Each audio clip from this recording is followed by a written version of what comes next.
So, it's Bulova time, and of course there I'm referencing the very first television ad created by Bulova. The ad that you're watching right now was played before a 1941 game between the Dodgers and the Phillies. I'm dressed period correctly, of course, as well. Military pants, boots, the hat, and everything. Talking about the Bulova HACK watches today, and let's get into it. This American company, founded in 1875, has released some notable watches like, of course, the tuning fork Accutron and then the Apollo 15 flown lunar pilot that accompanied David Scott on the surface of the moon in 1971. The HACK collection that we're talking about today pays homage to the A-11 Bulova that was issued to American troops in World War II. This diminutive 32mm A-11 featured a hacking function, just like the new HACK does. And of course, it refers to the hacking seconds, which for military missions was essential for synchronizing time. As opposed to those smaller 32mm pieces, these new two HACK models, the 38mm that I'm wearing here, and this lovely blue dial 37mm with a Knurl bezel really evoke these vintage feels of the A-11 while definitely bringing them up to a more contemporary size.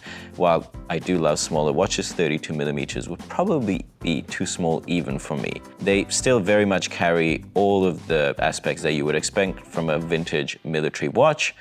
For this one here, really nice and legible 12-hour dial and a blue backdrop. While on these other three hacks here, we've got classic touches of World War II military watches. We've got cathedral hands with lume and a 24-hour scale. But of course, their name is the HACK, which relates to the hacking function of the movement. So what is the movement in these here? Well, it is the Miyota 8S20, which makes a lot of sense when you consider that Bulova is nowadays owned by the Citizen Watch Group. And that gives it all the aspects of an affordable, sort of entry-level vintage piece with that hacking function. As opposed to the Elgin and Bulova 15 jewel manually wound movements that were found in the A-11 original, this much more modern 21 jewel movement gives us 42 hours of power reserve and an accuracy between -20 to +40 seconds per day. Now, how do these watches actually wear? We already mentioned the new and upgraded diameter, but the most notable measurement, as soon as you put it on wrist, will be the height of these, coming in at around 12.5 to 13mm, sort of between these two models. And with the addition of the NATO straps they're paired with, they do wear extensively tall on the wrist. Like I like to say, a little hamburger on the wrist.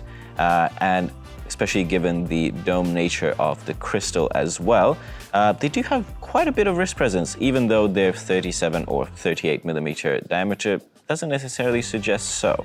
As for the lug-to-lug, it's 46.8mm on these 38mm pieces, and these long sort of straight lugs that turn sharply downwards, as you can see from the profile, do add additional wrist presence because of their large size when compared to the diameter of the watch.